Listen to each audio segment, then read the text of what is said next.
Estamos de volta e agora para falar de saúde, vamos falar de Alzheimer. Olha, segundo dados da OMS, no Brasil, cerca de 1,5 milhão de pessoas vivem com alguma forma, de demência. E estima-se também que até 2030, 74,7 milhões de pessoas no mundo sofrerão de Alzheimer e outras demências também.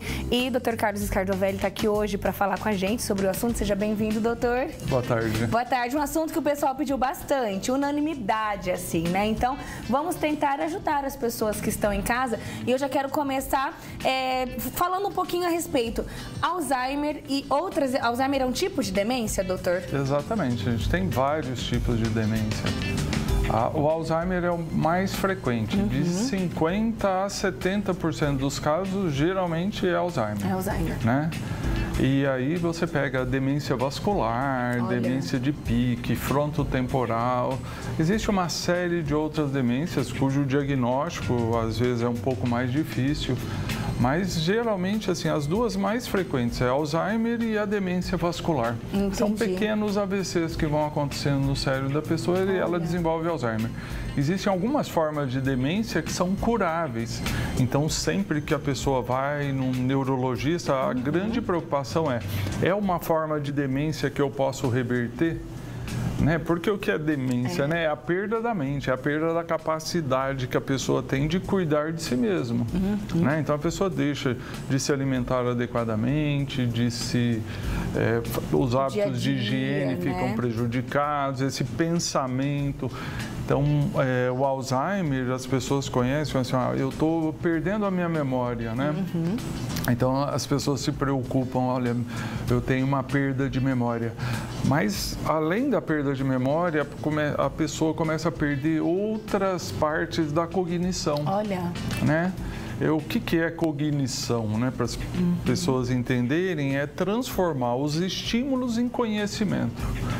Então, se eu tenho um estímulo doloroso, eu sei que eu peguei ali, queimou minha mão, eu sei que eu não posso. Toda vez que eu vou pegar, eu falo, poxa, isso é memória. Existe a memória visoespacial, que é aquilo assim, aí eu sei que que eu estou em tal lugar e se eu for para lá, eu vou chegar em outro lugar. Então, as pessoas se orientam, a memória ela faz parte do conhecimento que a pessoa adquiriu ao longo dos anos e isso começa a ficar prejudicado.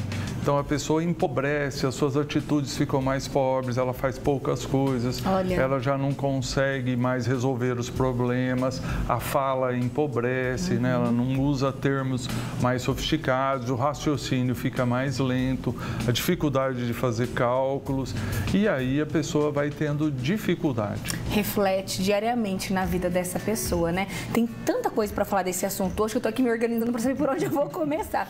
Primeiro, doutor, assim, quais são os primeiros sinais, E quando a gente pode perceber que, isso daqui não é comum, não, que às vezes, como a gente já falou que algumas vezes um lapso de memória, um branco, alguma coisa pode ser comum. Mas quando a gente fala de Alzheimer, quais são os primeiros sinais? Quando eu devo procurar já um médico? Existe uma coisa que a gente se foca muito, assim, quando o esquecimento está prejudicando o estilo de vida dessa pessoa. Prejudica no trabalho, prejudica em casa com os familiares, esquece um fogo aceso, esquece uma chave, não lembra onde colocou determinadas coisas que são importantes. Lógico, é normal a gente esquecer algumas coisas, até o esquecimento faz parte do bom funcionamento do nosso cérebro. A gente esquece para que guarde aquilo que é realmente importante. Então, as pessoas têm... Existe uma coisa que a gente coloca... Pessoas que acham que estão esquecendo e pessoas que objetivamente esquecem. Então, quando essa queixa de esquecimento, as pessoas da família começam a observar, vamos lá, vamos buscar um diagnóstico precoce para tentar diminuir a progressão. Porque o Alzheimer ele é uma doença progressiva, degenerativa. Então, assim, quando você faz um diagnóstico, você sabe que aquilo vai progredir, mesmo você usando todos os medicamentos possíveis. Agora, a gente pode diminuir essa progressão. Entendi. E a partir de que idade, mais ou menos, é mais comum, doutor?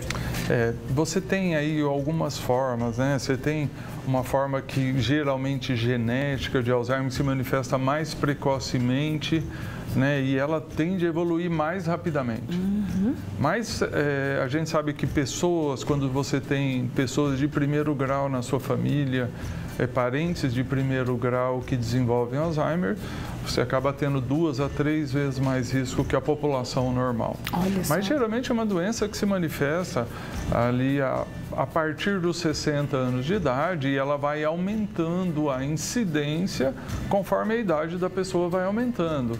Chegando aí aos 85 anos, 3 a 4 pessoas de cada 10 desenvolvem a doença, né? De 2 a 3 pessoas.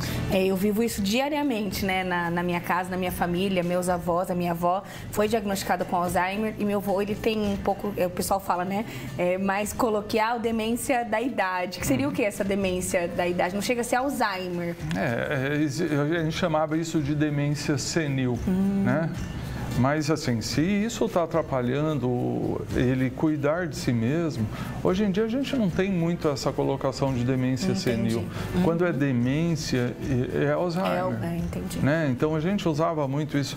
Bom, não está atrapalhando a qualidade de vida, então ele pode ter o que a gente chama de comprometimento cognitivo mínimo, né? Que é uma alteração aí na capacidade da pessoa lidar com a sua vida diária, com os problemas, diminuída, mas ainda não impossibilita a pessoa de cuidar de si mesmo.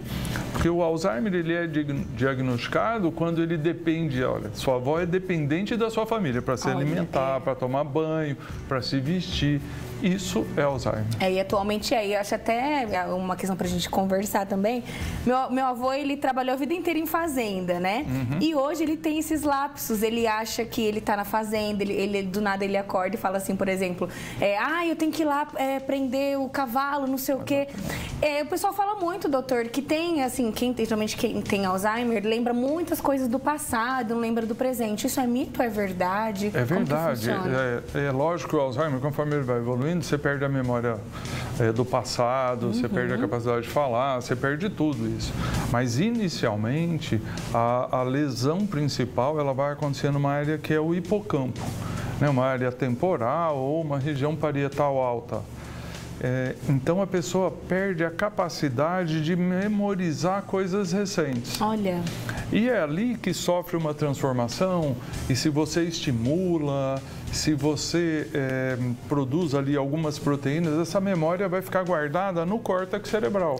Bom, a lesão está aqui, na região temporal. A memória passada não está se formando aqui no córtex. Mas aquilo que formou, ela demora para se apagar. Então, a pessoa costuma lembrar muito mais do que fazia lá atrás, né, do que está fazendo recente. Vamos ver aqui umas imagens para o doutor explicar para a gente, para ver se faz algum sentido.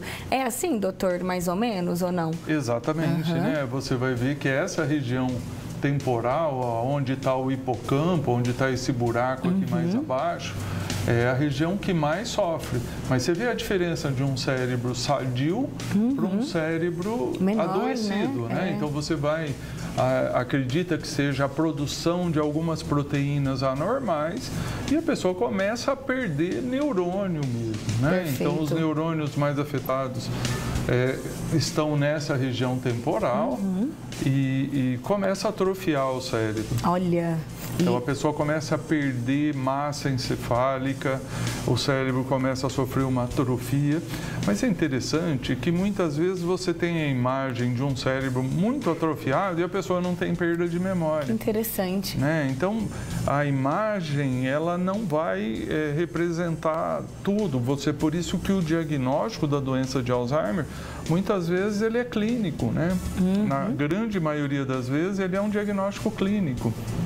E a nossa qualidade de vida, como a gente vive agora, né? Na juventude, vai refletir lá na frente, que nem o senhor disse que às vezes um cérebro atrofiado, né? Não tem nada, não tem um Alzheimer.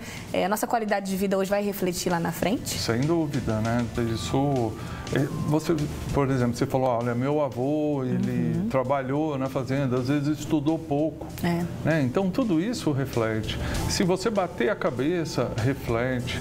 Se você tem pressão alta, se você tem diabetes, se você tem história familiar, a gente não sabe exatamente a causa da doença de Alzheimer. Ela é multifatorial.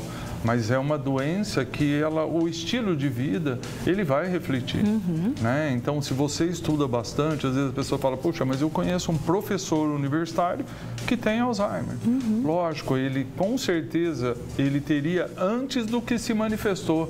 A gente fala muito na reserva cognitiva, então quanto mais você estuda, mais reserva cognitiva você tem, mais demora para a doença se manifestar. Perfeito. Aqui alguns sinais, olha, sinais e sintomas, perda de memória, confusão com espaço e tempo, resolver problemas, problemas na fala ou na escrita, problemas com a tarefa de rotina, assim como o senhor disse, mudanças de humor e personalidade. Isso é muito presente também, a questão do humor e personalidade. Exatamente, né? A gente tem muito que levar em conta que muitas vezes essas pessoas de idade, elas se manifestam com alterações de personalidade, de conduta, de assim, alterações emocionais, né? De agressividade também. Então, geralmente, uma das queixas principais que as pessoas apresentam é o que a gente chama de isolamento social. Então, a pessoa deixa de fazer determinadas coisas, ela não quer mais sair, ela não quer mais participar socialmente. Isso é uma das primeiras queixas. Depois costuma vir depressão, ansiedade. Aí vem aquela história que você falou aí atrás, assim, ó. Ele acorda, meu avô acorda e fala, olha, eu quero ir para minha casa. Acha que essa casa não é mais a sua. Isso acontece diariamente, inclusive eles estão me assistindo. Acontece isso bastante. E isso atrapalha muito, porque essas pessoas acabam trocando o dia pela noite, então elas ficam agitadas à noite. Tendem a desenvolver algumas alucinações no período noturno, já numa fase moderada da doença. Então, a pessoa começa a ver coisas a hora que escurece o dia. Isso dificulta, porque a qualidade de vida da família inteira é sobrecarregada. Exatamente. E é esse ponto que eu quero entrar depois do intervalo, né? Como que a gente pode ajudar a família, quem convive com esse idoso diariamente? Aproveita o intervalo para mandar sua pergunta rapidinho, não sai daí. De volta ao vivo, falando sobre Alzheimer. Já vou começar a tirar as dúvidas de vocês, porque agora, doutora, a gente vai conhecer uma senhora muito linda, que ela esqueceu de tudo, menos da vaidade. Dá uma olhada.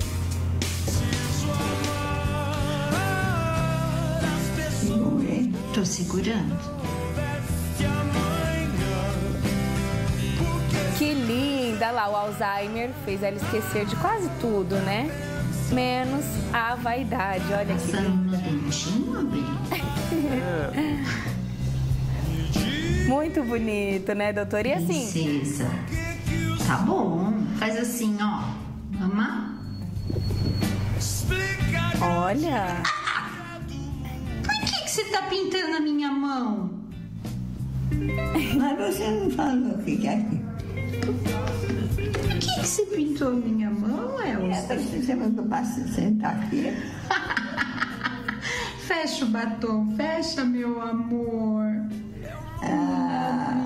Que linda! Isso, doutora, é exatamente o que a gente está comentando aqui hoje, né? A pessoa foi diagnosticada, tem a doença, mas é muito bom também essa convivência, né? O dia a dia, a família tá ali apoiando, ajudando, né? Eu queria que você falasse um pouquinho sobre isso, a importância do familiar na vida desse idoso. Sem dúvida. Geralmente, os familiares são os cuidadores.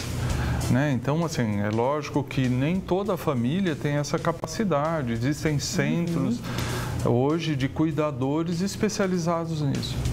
Mas é lógico, o melhor convívio seria com a família, né?